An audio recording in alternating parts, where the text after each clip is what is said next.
Hello दोस्तों, एक बार फिर से आपका सिम टीवी में स्वागत है। आज हम बात करने जा रहे हैं जानवरों द्वारा दिए गए उस योगदान की जिसकी वजह से मनुष्य आज स्पेस एक्सप्लोरेशन में इतना आगे बढ़ चुका है। यह वह दौर था जब अमेरिका और रशिया में स्पेस में पहुंचने की होड़ लगी पड़ी थी, जिसका खमियाजा वह मासूम जानवर भुगत रहे थे जिनको ये भी नहीं पता था कि उनके साथ ये सब क्यों हो रहा है। इस वीडियो में हम ये भी जानेंगे कि अंतरिक्ष में जाने वाली सबसे पहली फीमेल डॉग लाइका के साथ क्या हुआ था और अब जानवरों का इतना इस्तेमाल स्पेस एक्सप्लोरेशन में क्यों नहीं किया जाता है। लेकिन आगे बढ़ने से पहले चैनल को लाइक शेयर सब्सक्राइब करना ना भूलें और बेल वाला बटन जरूर दबा लें ताकि आपको हमारी आने वाली सभी वीडियोस की नोटिफिकेशन मिलती रहे। And here we go. 10. Hydrogen burn-off igniters initiated. 7, 6, 5. 4-stage engine start. 3, 2, 1. Boosters in ignition. And liftoff of Artemis 1. We rise together back to the moon and beyond.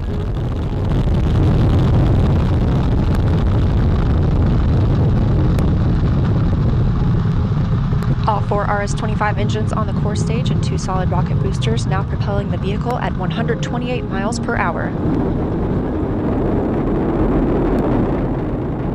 Hearing good control on the roll from teams in Mission Control Houston. All good calls so far.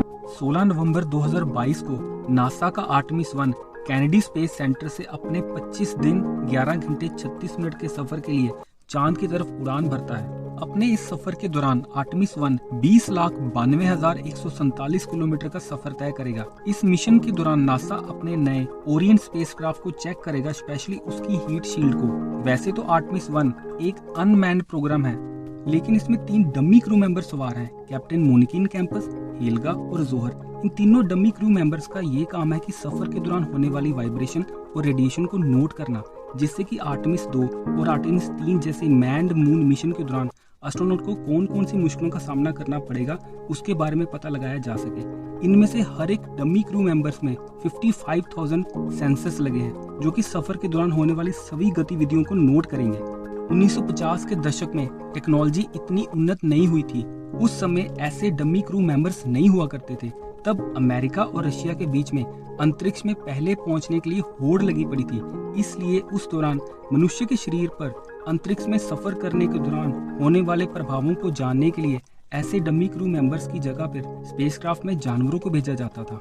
सबसे पहले जून 1948 में Albert mission के दौरान America की NASA ने एक monkey को अपने V2 रॉकेट में बिठाकर अंतरिक्ष की ओर भेजा था, परंतु अभी ये मंकी पृथ्वी से 63 किलोमीटर ऊपर ही गया था कि उसकी दम घुटने से मौत हो गई। फिर उसके बाद 1949 में एल्बर्ट 2 नाम के मिशन में जिस मंकी को भेजा गया था वह अंतरिक्ष से सही सलामत वापस तो आ गया था, परंतु आते टाइम उसका पैराशूट फेल हो गया, जिसकी वजह से उसकी मौत हो गई। ऐसा ही कुछ सोवियत यूनियन, जिसको कि आज रशिया के नाम के साथ जाना जाता है, उसके साथ भी हो रहा था। 4 अक्टूबर 1957 को रशिया अपना पहला आर्टिफिशियल सैटेलाइट स्पुतनिक 1 अंतरिक्ष में लॉन्च करने में कामयाब हो गया था। दुनिया के पहले आर्टिफिशियल सैटेलाइट को अंतरिक्ष में सफलतापूर्वक लॉन्च करने के बाद रशिया ने अपना नाम इतिहास के पन्नों में दर्ज करवा लिया था। इसके बाद से रशिया और अमेरिका में किसी इंसान को अंतरिक्ष में भेजने की प्रतिस्पर्धा शुरू हो चुकी थी। इसलिए इस लॉन्च के ठीक 28 दिन बाद 3 नवंबर 1957 को रशिया अपना स्पुतनिक 2 लॉन्च करने वाला था। स्पुतनिक 1 के लॉन्च की कामयाबी के बाद रशिया के साइंटिस्ट इतने उत्साहित थे कि उनके दिमाग में आया क्यों ना इस बार किसी जानवर को अंतरिक्ष में भेजा जाए।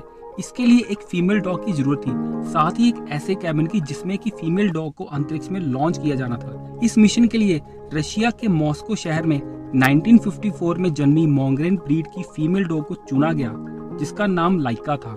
इन 28 दिनों में लाइका जैसी स्ट्रीट डॉग को इस मिशन के लिए तैयार किया जाना था और उस चैम्बर की व्यवस्था की जानी थी जिसमें बिठा के लाइका को स्पुतनिक 2 मिशन में भेजा जाना था। इस मिशन में लाइका को अंतरिक्ष की जीरो ग्रेविटी में भेजकर रशियन साइंटिस्ट ये पता लगाना चाहते थे कि जीरो ग्रेविटी का मनुष्य के अंगों पर कैसा प्रभाव पड़ता है।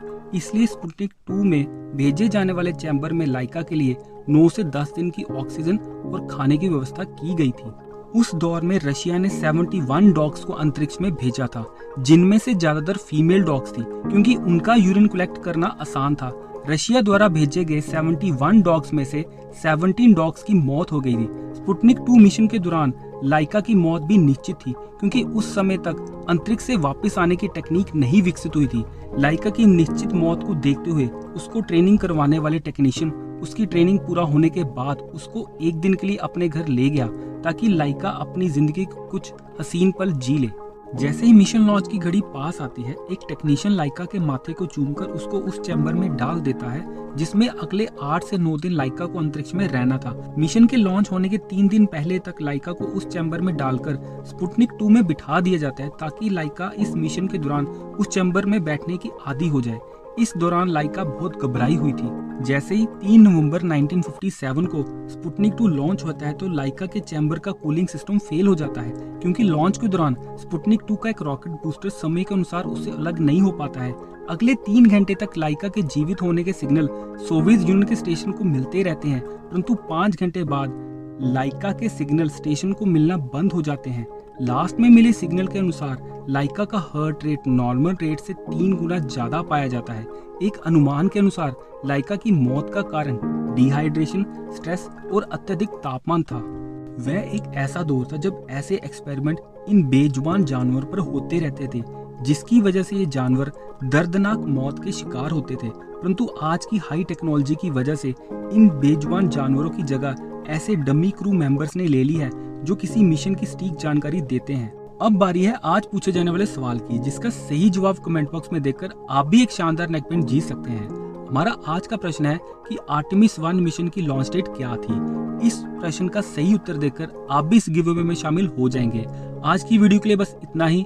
मिलते हैं किसी अगली वीडियो में, तब तक के लिए धन्यवाद।